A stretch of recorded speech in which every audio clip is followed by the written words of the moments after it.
Aspas. Tão grande é o homem que até naquilo em que se reconhece o miserável, transparece sua grandeza. Uma árvore não sabe que é miserável.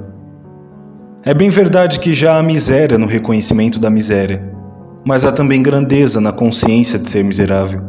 Assim, todas as misérias do homem provam a sua grandeza. São misérias de grão-senhor, misérias de rei despojado. Fecha aspas. E mais adiante Pascal nos dá a regra de equilíbrio dinâmico, que deveria nortear as vidas individuais e as tendências das civilizações. Abre aspas. É perigoso mostrar demais ao homem o quanto se assemelha aos animais, sem lhe mostrar sua grandeza. Mas é também perigoso salientar a grandeza sem lembrar a ignomínia. Fecha aspas. Ora, a civilização em que ainda vivemos, ou de que já estamos a nos despedir, começou por um desequilíbrio e termina por outro.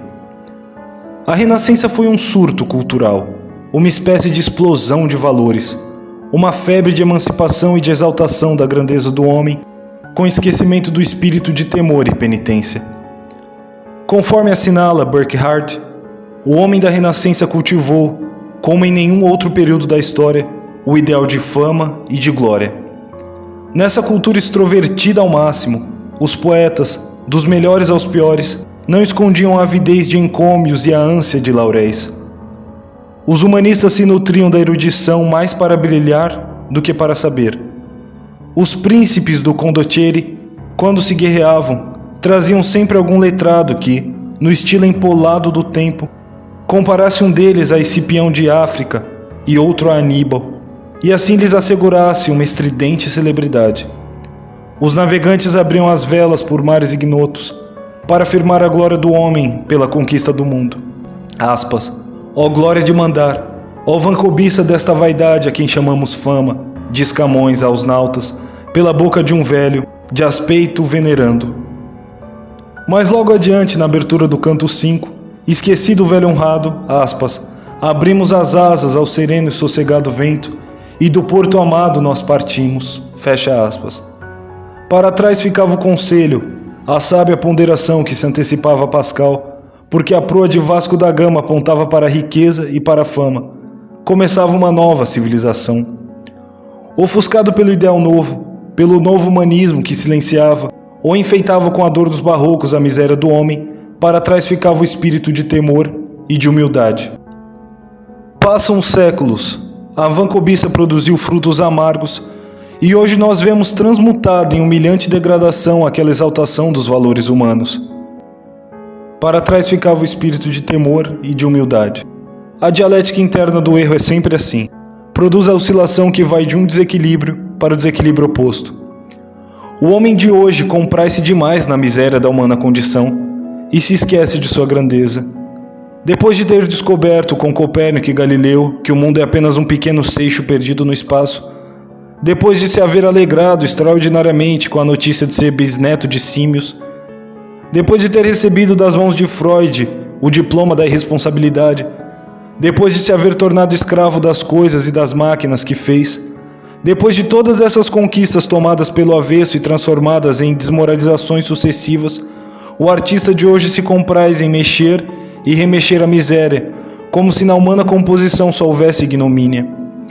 A literatura contemporânea, no romance sobretudo, exprime esse pessimismo profundo, oposto ao otimismo renascentista. E é por isso que surgem em São Paulo e em Paris livros de adolescentes que fazem sucesso pela crueza com que descrevem as chagas do mundo. Para analisar melhor esse fenômeno, eu me atrevo a completar Pascal. Não é somente perigoso exibir a miséria sem lembrar a grandeza, assim como se fosse isto uma verdade imprudente e inoportuna. É perigoso sobretudo porque não é verdade. Não é verdade, não existe, não corresponde a nada esse quadro da miséria humana, que não é humana por lhe faltar a grandeza inseparável da humana natureza. É inautêntico, é falso esse retrato, esse boneco, esse feio robô que descrevem os moços e moças romancistas que julgam estar tocando as feridas do homem. É chata essa arte, chata no sentido exato, por lhe faltar a terceira dimensão da humana verticalidade. E além de chata é tola quando se leva em conta a intenção que se sente na obra, a intenção de ser cruel, ou de ser forte, ou de ser profundo. Para descrever ao vivo as misérias de um Marmeladov, é preciso ter a grandeza de um Dostoiévski. E quanto mais baixa for a baixeza, maior deverá ser a elevação do artista que deseja mostrá-la. É preciso subir aos céus para ver com transparência a profundeza dos mares. É preciso ter experiência de piedade e não de ressentimento, experiência de amor e não de decepção de adolescente, experiência de humildade e de dor, mas de dor mansa e paciente, para descobrir o segredo inteiro, completo, com todo o seu terrível baixo relevo da humana miséria. É preciso, em suma, respeito, sim, respeito, uma forma de respeito, uma espécie difícil de respeito, porque sem ele faltará o relevo, e sem relevo não se entende a profundidade da baixeza. Vale aqui, transposto o problema, a comparação com a atitude que uma sociedade realmente civilizada deve ter diante do mais abjeto dos criminosos. Apesar da abjeção e da infâmia, o réu tem ainda uma espécie de trono. Em homenagem à sua decaída realeza, arma-se um tribunal solene e espera-se integridade e virtude dos juízes que irão pesar o homicídio, o estupro e o lenocínio. Não há de ser uma adolescente que acabou de descobrir ontem os deslizes da gente grande, a pessoa indicada para julgar, para compreender ou para retratar as cenas da iniquidade. Fará obra falsa. E se compenetrar muito na sua tarefa, fará obra tola. Bem sei que pode haver precocidade no gênio, mas o que se vê nos romances a que me refiro é a precocidade impertinente, a imaturidade da visão. É, em suma, a triste precocidade do moço que viu antes do tempo os aspectos da miséria para os quais não estava preparado. Dá pena, porque essa experiência precoce esteriliza qualquer talento. E tanto mais forte será essa esterilização, quanto maior for o sucesso da obra. Ah! Quando será que os críticos e os escritores maduros começarão a ter pena dos moços e a deixar de incensar os romances vazios, falsos, chatos, com que eles pretendem sondar o coração do homem?